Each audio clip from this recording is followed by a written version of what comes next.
for other reasons too. So at this time, I am going to ask all the coaches, administrators, everyone else to leave. We're going to leave this open to where there's no one in here, they're your coaches and stuff, and kind of open it up more. So if you have questions and you might not feel comfortable with your coach and our administrator hearing it, you can kind of more open environment. Okay? So at this time, and I still see people there, boy, they listen about as well as you guys do with the cell phones. All right, please provide your undivided attention. And again, I appreciate it if you give a hand to Mr. Ford.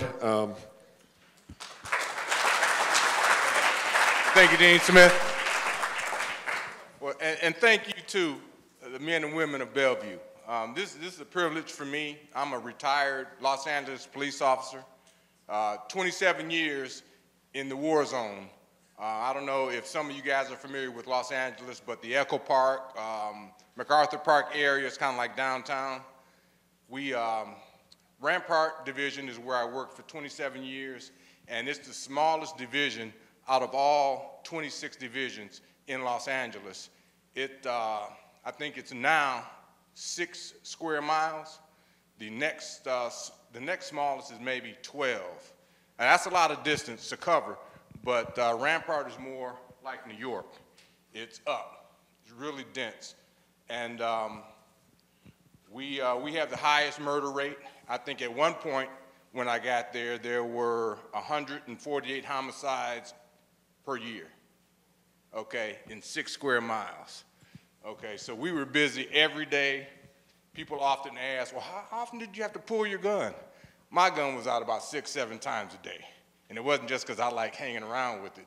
It was, you know, it was business. So I've seen a lot. If you can imagine it, I've seen it. I've been on it, okay? The wildest stuff you can imagine, I've done it. Some of the more popular things, the Rodney King, I was the first officer to have him arrested after the beating. The Ray Perez scandal, you know, where he was out killing people and selling dope in Vegas. That was my buddy. He was at my wedding. You know, so I've been involved in a lot of things, but smart enough to know how to step back and let them do their thing, okay? And that's part of the point that I'm here to get across to you guys. Young adults, you're gonna have a lot of options. You have a lot of options here in Bellevue, and there's things that haven't been brought up. My point for talking to you today is to inform you on how to interact with the police department, because people are dying, okay? People are dying for multiple reasons, and it's because of a naivete as far as how to interact with them when they pull you over, what to do, what not to do, what to say, what not to say. Riding dirty, you know, we'll talk about that. We'll talk about some safety issues as far as coming and going from your apartment complex. We'll talk about some common robbery tactics that thieves use. And Bellevue is pretty quiet, okay? But, you know, what I told Dean Smith and the coaches was that a little bit of paranoia will keep you safe, will keep you alive. Because with a little bit of paranoia, that makes you believe it can happen to me. But without any paranoia, you just kind of walk around, you know, you walk through the jungle in pork chop underwear, you know, just walking around, and you become a victim. Okay, so we're gonna try and prevent, you know, the pork chop underwear thing and give you a little bit of paranoia so you believe it'll happen to you. Let's see, what are we gonna get to first? You know, I have a brain teaser that I was gonna put up on the board, but I didn't know what type of venue I was gonna be at. I have 2 gift cards that I have for the winners of this brain teaser, but I can't put it on the board. So if you guys, you know, are interested, I'll give it to you. You can write it down so you can remember it and go over it. It's not gonna be easy. Don't feel bad if you don't get it. But those, or the 1 or 2 that does get it, I got a gift card for you. Let me see.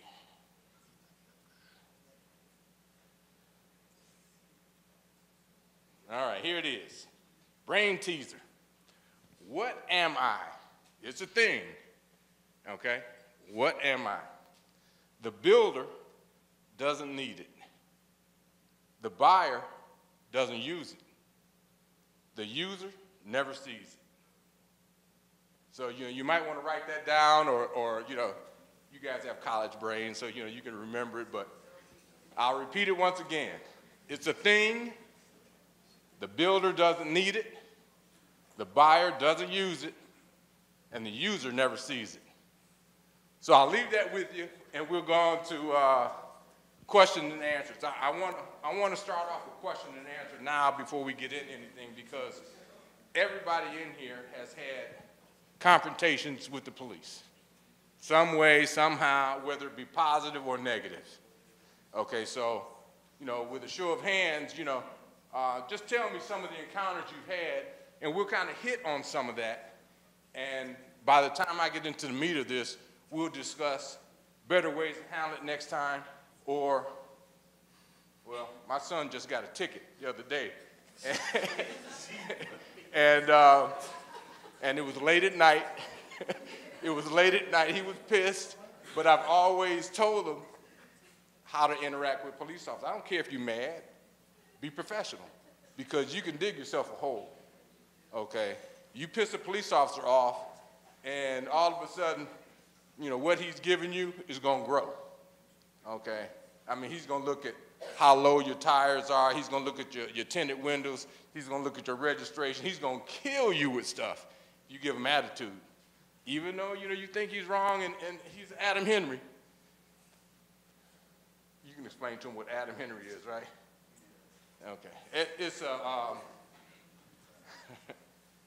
asshole, okay?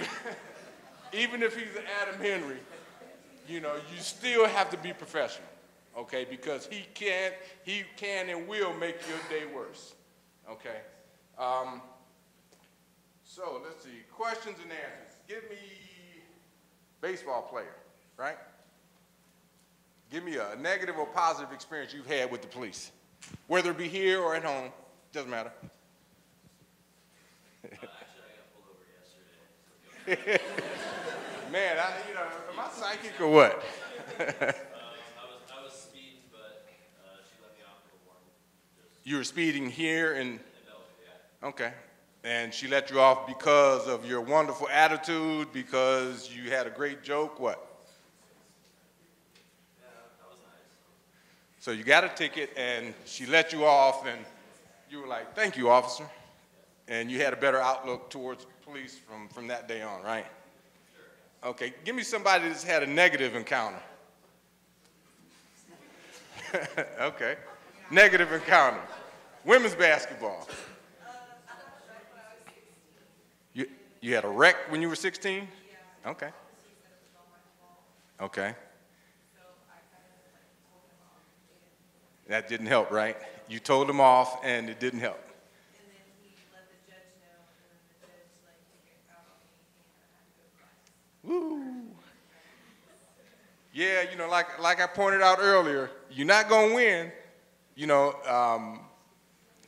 You can piss the police off if you want, and it's not gonna be good. Okay, so the best thing to do, probably, if it were me, I get pulled over. Officer, what did I do? And he's gonna explain to you more than likely what you did. And immediately you want to say, well, no, I didn't. You want to start the debate. Okay, that's not good.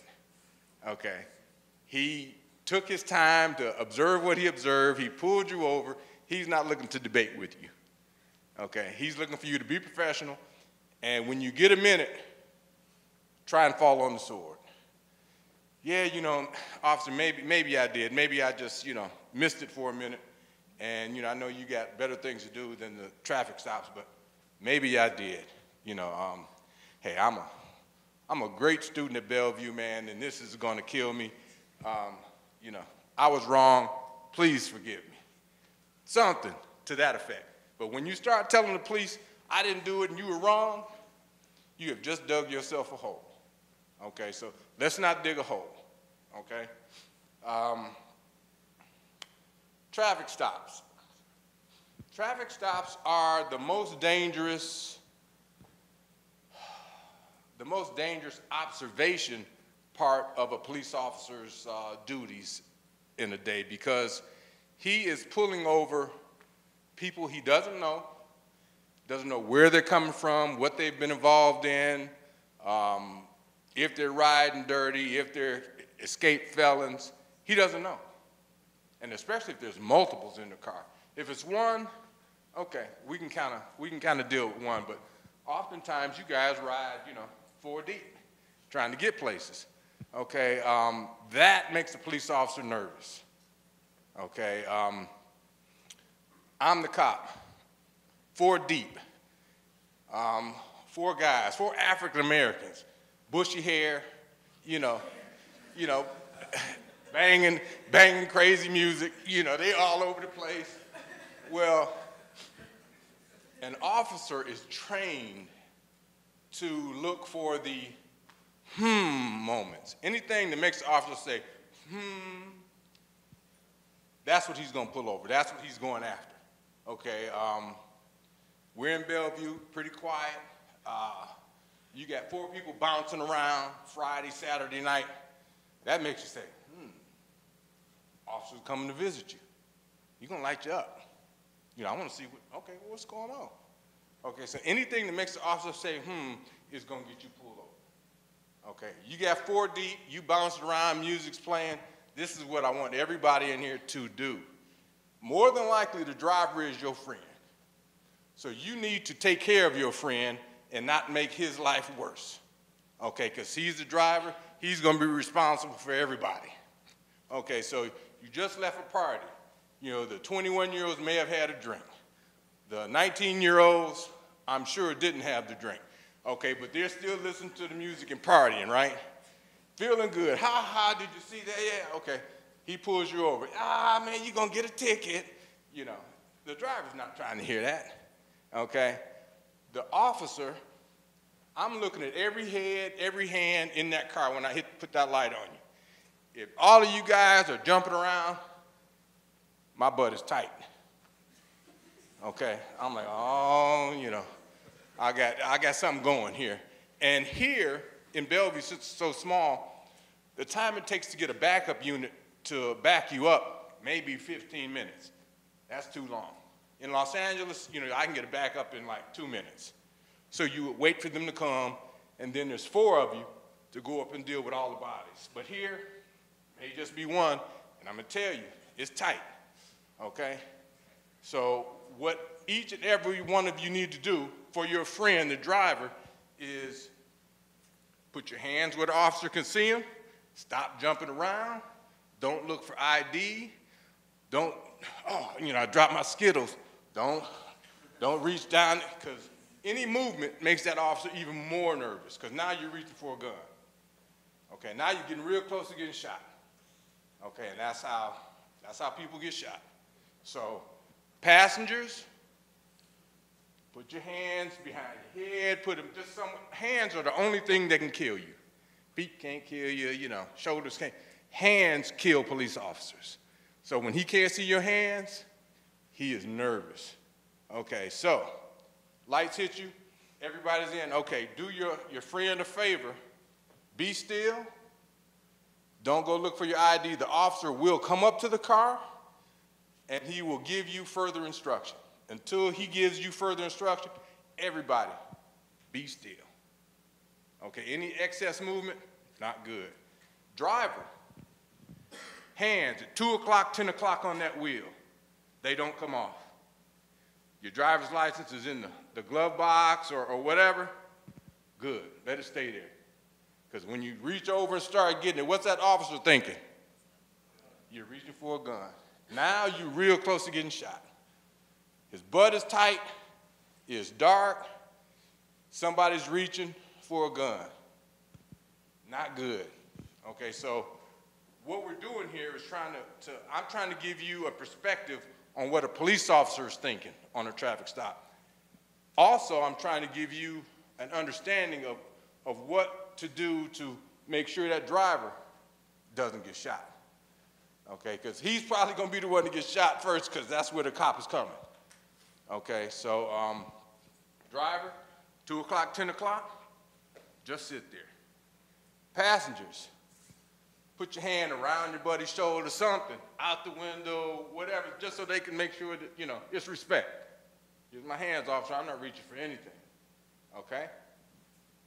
Officer comes up to the window. Excuse me, sir, can I see your driver's license, registration, and proof of insurance? Okay, so make sure you have all that stuff and you don't have to go digging through a glove box full of trash and, you know, Burger King wrappers and stuff. Have that stuff in one little folder or wallet or something where it's accessible. Yes, sir. You give him that, okay? He's going to look at it, and then he's going to tell you what you did wrong. Well, young man, I saw you, come around that corner. You failed to stop at that stop sign, and that's a violation. And that's when you don't do what? Oh, no, officer. You might know you stopped. The officer said you did. Okay, you go to court, they're going to believe the officer, more than likely. Okay, so don't make it worse, officer. I don't recall not stopping, but if you saw me, miss that stop sign, okay. But, I'm a starving student, just make it bad, make them cry, I mean, do what you got to do, make them cry, man, make them say, oh my God. And, maybe he'll give you a break, okay? But that's your responsibility to the driver of the car. Another responsibility to the driver of that car is do not ride dirty, okay? I know nobody in here smokes weed or drinks or carries guns, but it's your obligation to the driver to man up or woman up and say, hey, hey, Angie, I got an ounce in my sock. Can I still get a ride? And it's up to Angie to determine if she wants to take that chance, okay? But that's respecting your friend. That's respecting the driver. If you don't get in somebody's car and victimize them by driving dirty. That's foul, okay? Your responsibility. If it's 3 that you know and 1 that you don't know, and it's your friend, you better tell them, hey, you clean? You don't be getting in Angie's car, with dope or a gun or something crazy, okay? Those are your responsibilities, all right?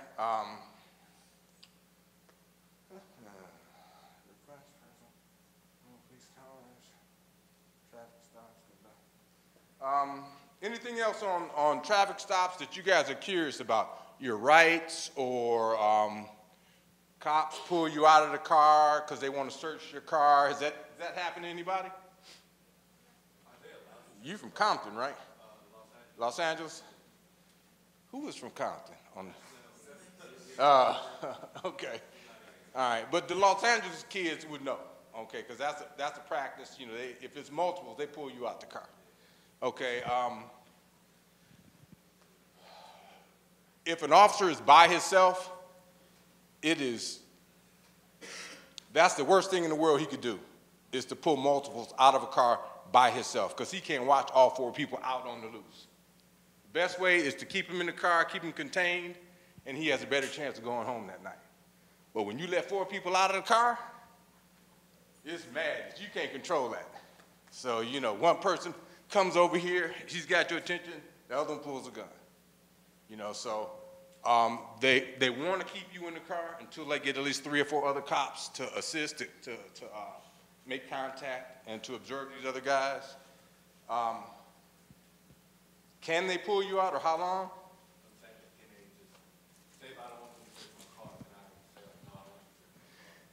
If, I have to repeat this because, the question. So if the police officer wants to search your car, he has to have reasonable suspicion or probable cause. And I looked it up on Google. You guys can do that just to find out what reasonable suspicion is and probable cause. But basically, reasonable suspicion is the set of facts that a reasonable person might understand. The person being detained, when they stop you, you're being detained, that the person being detained is about to commit a crime or is involved in a crime, okay? So when an officer detains you, you are not free to go, okay? When the officer detains you, he can pull you out, stand you on the curb. You see sometimes they sit you, make you cross your legs. That's a violation of civil rights. But, you know, sometimes it's the safest way, depending on what neighborhood you're in. But he can pull you out. If he comes up to your window and, you know, gets the munchies, then he's going to say, okay, I smell what my training tells me is marijuana in your car. Now I can search it, okay? Pull everybody out, you know, they can go in it. They can't go in the glove box or closed, like the armrest. They can't go in that, but they can go under the seat, around everywhere, back seat, you know, anywhere in arm's reach, okay? So, and they can detain you as long as they need to eliminate you from being a suspect, okay? Which 15, 20 minutes is kind of normal, but they can also take you to jail, you know, until they determine that, you know, you're not the guy they're looking for, or there's nothing deeper. I'd like for you guys at some point to look up reasonable suspicion and probable cause, because those are. No, they can't go in anything locked unless they find some dope. Okay? They find it, they can tear your car up. They find, you know, a doobie or if they find, you know, a pipe, then, you know, they can ask you, hey man, can I look in your glove box? That's on you. That's a violation.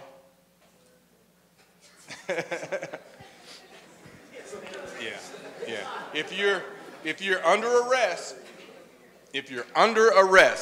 and that means clink clink, okay, they can tear your car apart because they have to impound your car, and they can't give a dirty car to the impound guy. So they have to check for guns. They have to check everything, okay, if you're under arrest, okay, or you give them permission.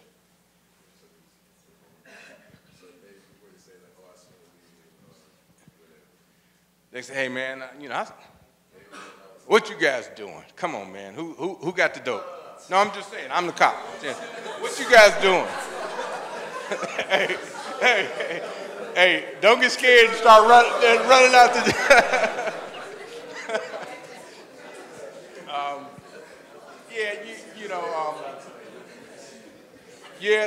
They're allowed to look. They're allowed to look in arm's reach of the driver. Okay, because if they think that you're the one that had it, you're in control of the car. So they're gonna go arm's reach, which covers a lot of area in a car. Okay, they'll ask you, hey man, can I look in your glove box?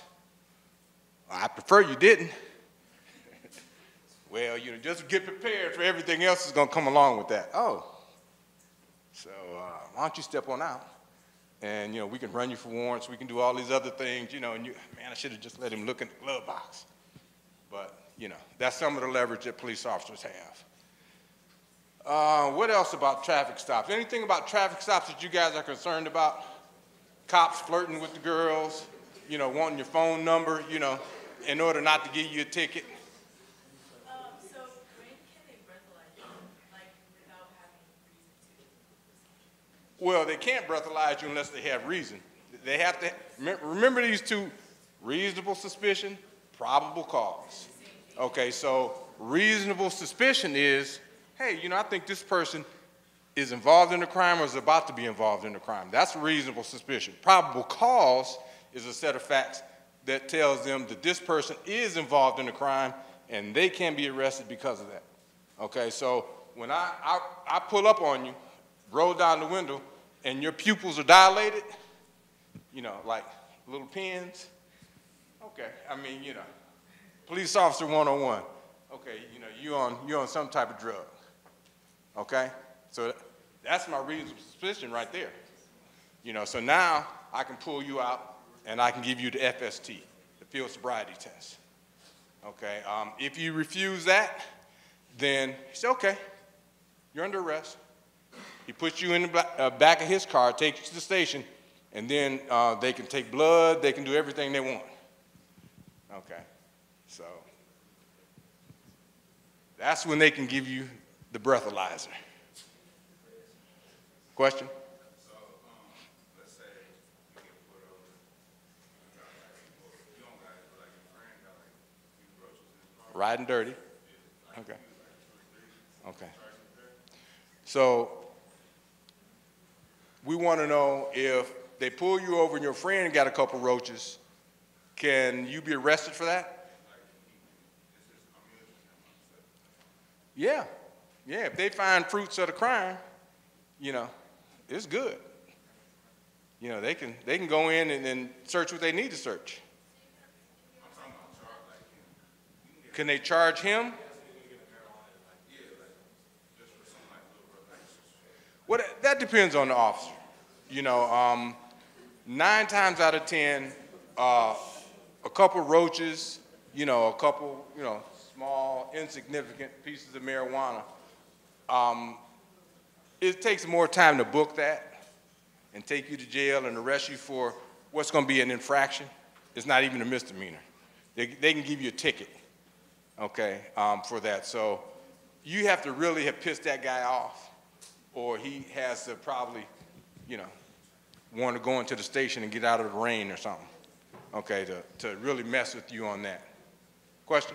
We were going to a concert one night and we got pulled over by it was like a Grand Prix, like I guess undercover cop, and there was like 4 guys who got out in like jeans and a vest. Yeah. Just giving us a really hard time. They had the lights on, it was like very fake. But Yeah. It was weird. We were like, should we pull over? It's a good question. Good question. Here in Nebraska, I'm not positive, but in Los Angeles, you have to have overhead red lights and a siren to pull somebody over. Okay. Yeah, technically, an undercover vehicle can't make a traffic stop. But that's in Los Angeles. I'm not sure about Nebraska. So you might want to look that up, you know, on if they can do that.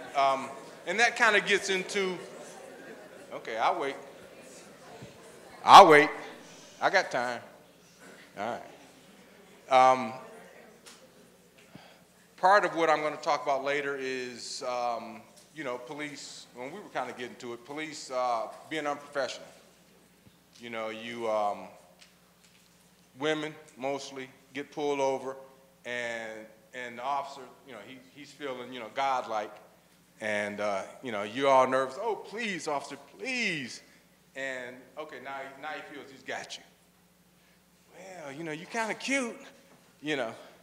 And right there, and I mean, if there's somebody else in that car with you, please cut on your tape recorder. Hit that tape recorder immediately. You know, even if you get pulled over and you're not in the driver's seat because she can't do it or he can't do it, but a passenger, hit your recorder, because that dude's going to jail or getting fired. Okay, that's just an insult to the integrity of being a police officer. You know, there's so much trust put in us to, you know, for some idiot like that to violate that, but they're there. Guarantee you they're there, okay? And it works, okay? Oh, okay.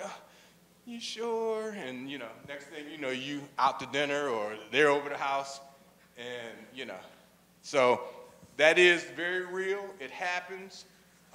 Somebody cut the tape recorder on because he will lie about it, you know, if it comes up, because you'll say, well, you know, he asked me for my number, he wanted to go out. He's going to lie about it because that's his job. And here you go. And he's not going to pull anybody else over, you know, unless, you know, him and his girl are just playing cops and robbers or something, okay? Question?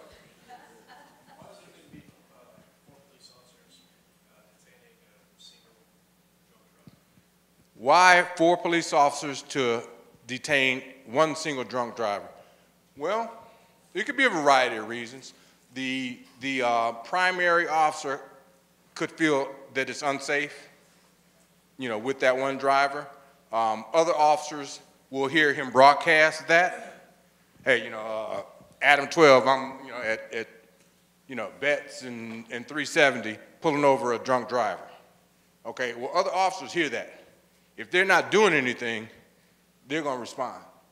It just kind of gives the primary officer a warm, fuzzy feeling that he's got, more eyes. Because drunk drivers are crazy, man. I mean, they get out, either they're happy drunks or they're angry drunks. If you got a happy drunk, okay, you're kind of good.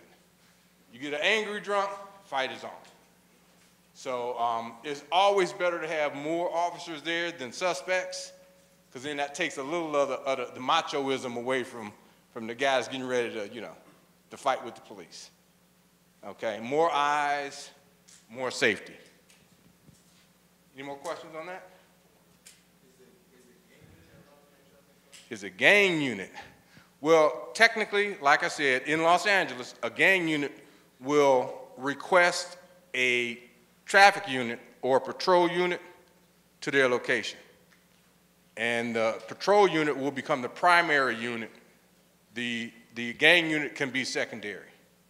But like I said before, a car without overhead lights and a siren technically can't pull you over. Okay? So he should have to request a black and white with overheads and a siren.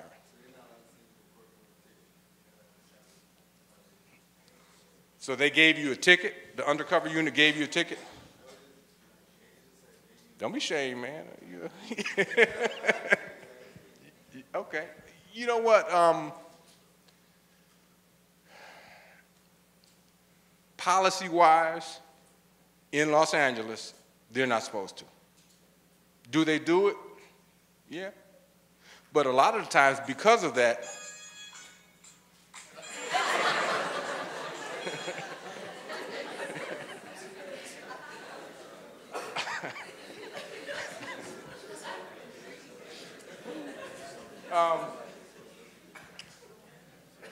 that policy is kind of in place because of so many people that pretend to be police officers and they don't have official black and whites with the overheads and the sirens. They put up in their Ford F-150, and throw a badge out, and they pull you over and they're not cops. Okay, so that eliminates all the, if you don't have overheads and red light, technically you're not supposed to do it. You can try and fight it. I mean, if you got yourself one of those little lawyers, tell them what went down, they might be able to kick it out.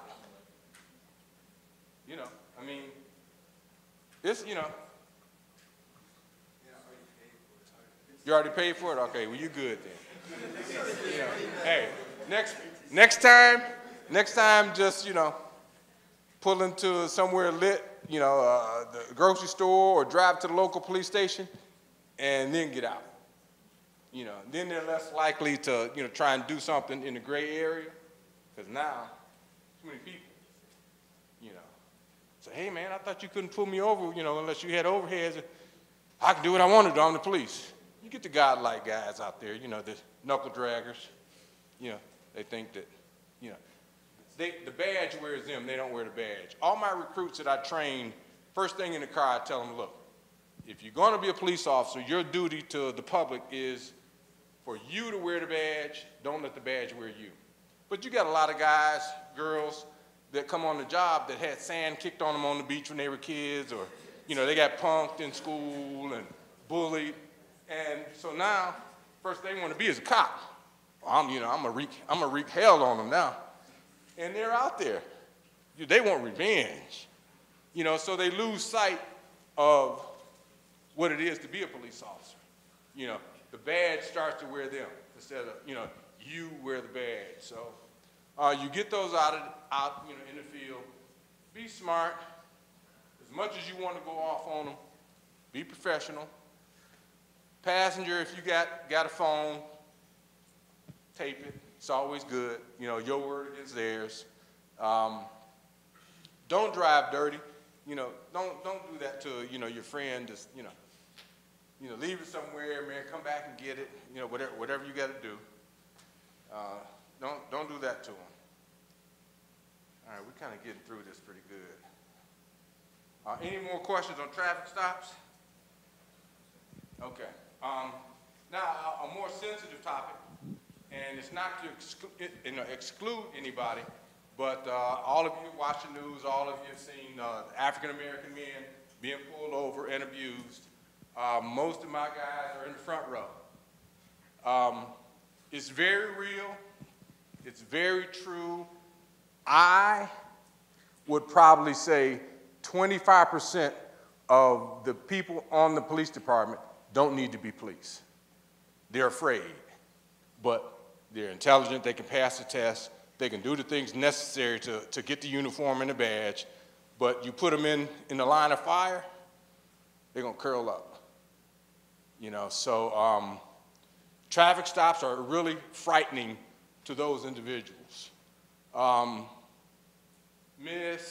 You know, rap music, whatever, there's a large portion of that 25% that are afraid of African-American men. They're intimidated by them. They think, okay, we can ready to go, you know, bats and hats now. You know, so African-American men, you have a little more to be concerned about. Friday, Saturday nights, you drive and you have California plates or you know, out-of-state plates, Friday and Saturday nights is when the either young or the hot shots want to work, because that's when all the action is. That's when, you know, here in Bellevue or Omaha, wherever, Friday, Saturday nights is where you're going to get most of your action. So know that when you get in your car, have all your information ready, observe, you know, the 2 o'clock, 10 o'clock on the wheel, be polite. Passenger, hit that record button, and just do what they tell you to do. Okay, no excess movement, nothing, man, especially at night. Just put your hands up at 2 o'clock, 10 o'clock. Everybody else in the car, be still. Ain't nothing funny about what's going down. When it's over, you can laugh and joke and ride him all you want. But while that officer is there, or while, you know, you're under investigation, lock it down. You know, be careful. There's, well, I'll give you this.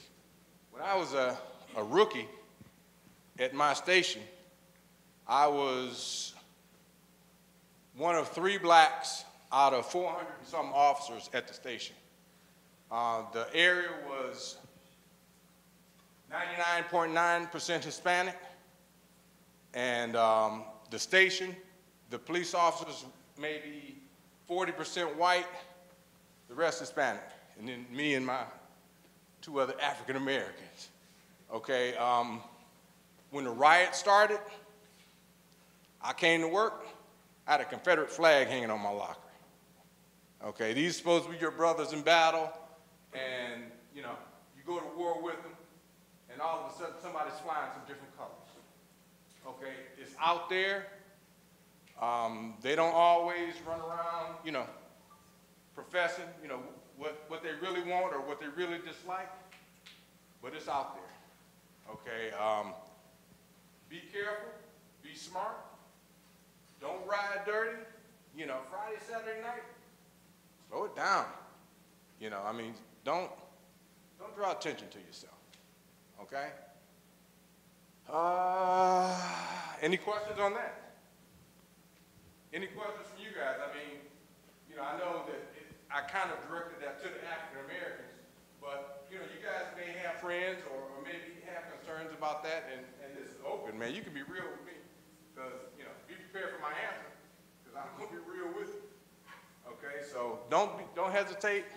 Shoot it out there at me, man. We can discuss it. Safety awareness. Around this time, holiday season, in Los Angeles mostly, but this is that little bit of paranoia that I'd like you guys to take with you. There are certain tactics bad guys use to do their Christmas shopping, holiday shopping at you guys' expense. And it's not necessarily just women, but if they see you, you know, you got on pork chop underwear and you walking around, something's coming to visit you. Something you're gonna get a whole lot of attention. What they're looking for is the person coming out of the shopping, the Targets or whatever, with a bag full of, grocery cart full of good stuff. Woo, they're sitting in the parking lot. Man, they got a lot of good stuff. Big old purse, you know, just wheeling everything around or, you know, joking around with your buddies. They're watching. Okay, and what they want to do is they want to follow you to an isolated area, and then they're going to bump your car. They're going to pull up and they're going to hit you on the bumper. Nice and light. But what's your responsibility when somebody hits you? Pull over, exchange identification. Now they got you out the car and they're going to rob you. Okay, so what you do is if somebody bumps you, your obligation is to exchange information and report it. If you don't feel comfortable,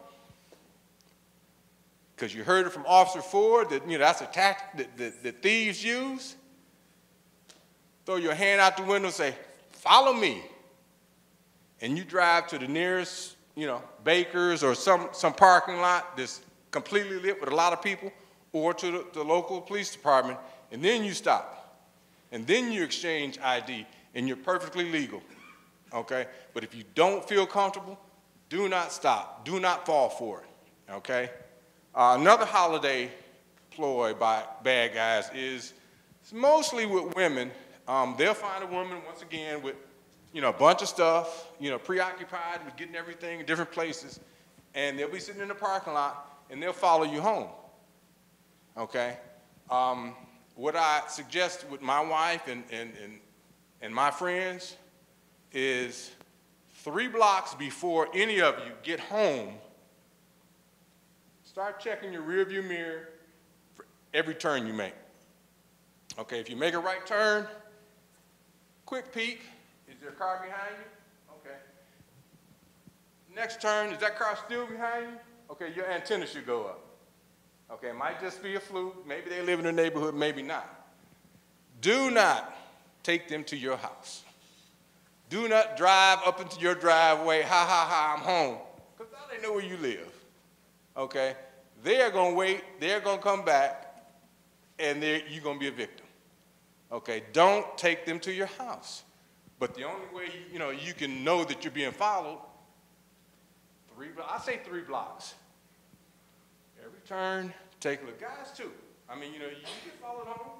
You know, you get some dope dealers or, you know, some crazy people that want your car. This is the same thing. So this is, once again, that little bit of paranoia that, you know, I need you guys to, you know, to be on top of. Driving away, it's bump, follow home. Yeah, that's kind of it. Anybody come up with the brain teaser? You got it? Okay. Okay. What were you saying? What's the question?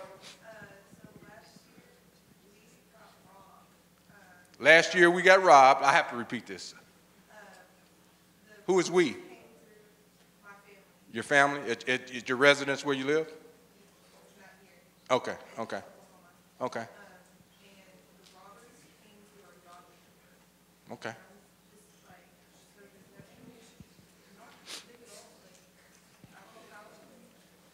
Doggy doors are the worst thing a person could put on their house. Yeah, I mean, it's convenient because now you don't have to get up and let your dog out, you know, but, you know, the other way of looking at it is a small burglar loves a doggy door. Huh? Hey, burglary is one of probably the second most crime that can occur that makes you feel violated. Okay, rape is the #1, but burglary is the second one. I mean, you feel violated for a long time knowing somebody else has been in your house, gone through your stuff, and taken things. Okay, you know, let the dog out. Just get up and go let the dog out. Seal up the doggy door, you know, okay? You know, put a lock on the doggy door, you know. Yeah, not a good thing, all right? Your question? You had a question? Somebody had a question. Oh, you got the answer to the brain? All right, everybody, hey, we got some people that think they got it. All right, what do you think it is? A gun? Okay, wait, man. He's got the floor. So I'm gonna read it to you again. The builder doesn't need it. Does somebody build a gun? Okay. Builder doesn't need it. The buyer doesn't use it, and the user never sees it. Okay. I'm gonna come back to you, man. Don't give up on me. It's a casket. We got a winner. We got a winner. It's a casket. So I'm going to read it to you again and you'll see. The builder doesn't need it. The buyer doesn't use it. The user never sees it. It's a casket. Very good.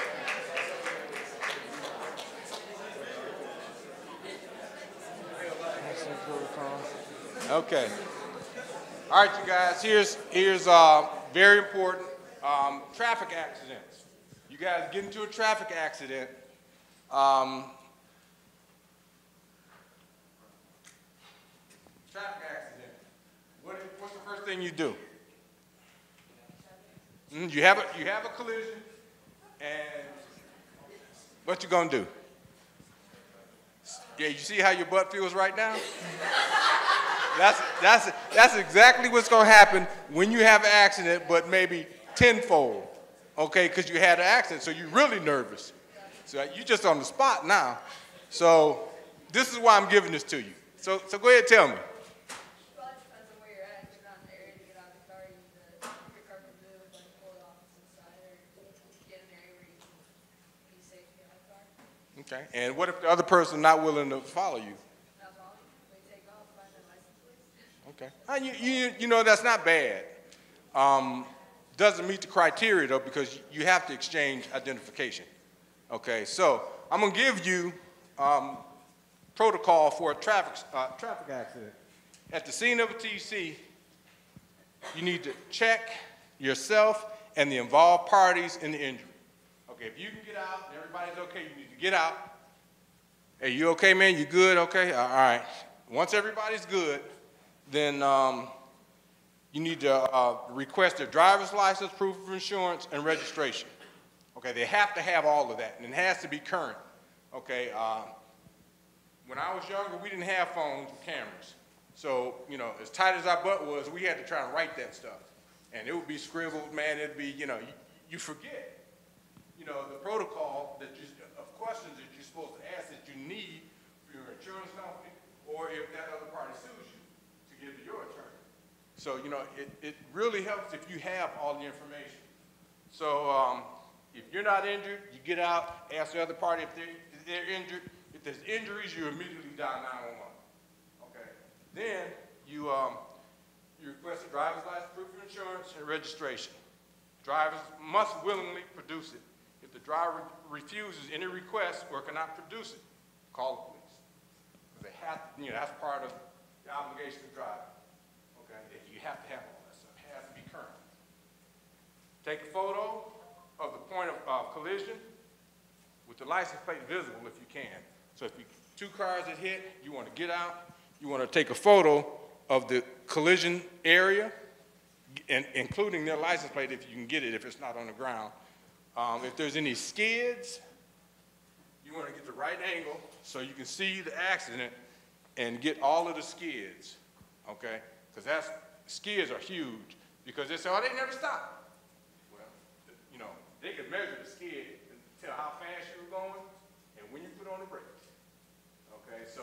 You want to get the skids. You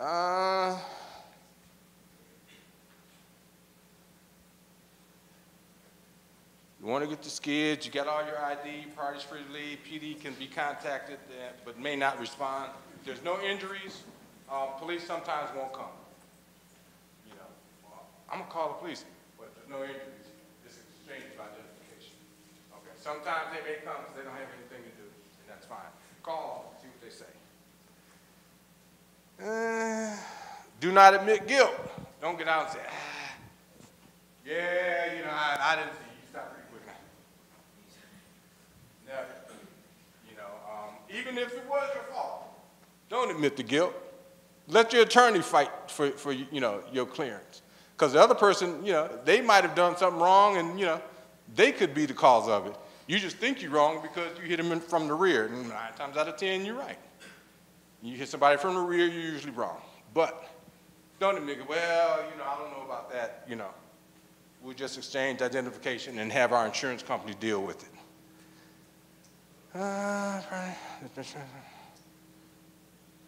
Suspicion. Making good choices. Okay. Yeah, that kind of concludes, you know, some of the safety points as far as you guys and sharing with you. And hopefully, you know, I've given you a little bit of paranoia as far as, you know, your apartment safety, leaving your apartment. You leave your apartment.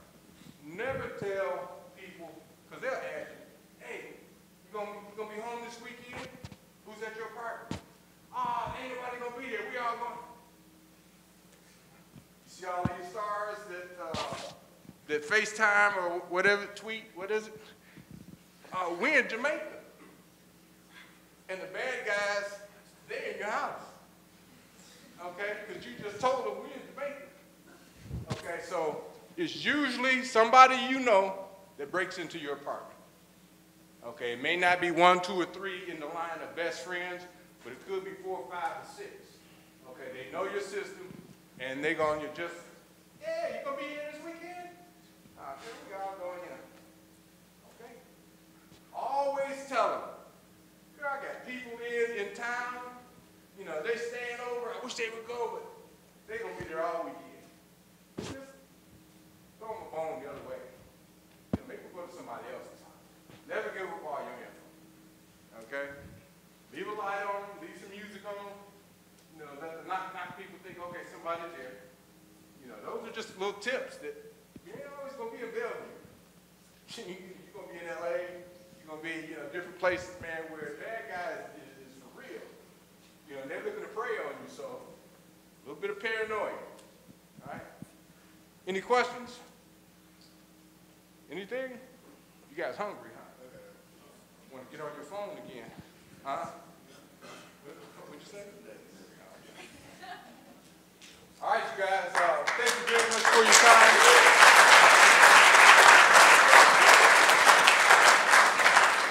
You know, I want to close by saying that, you know, in talking with Dean Smith and the coaches and the athletic director,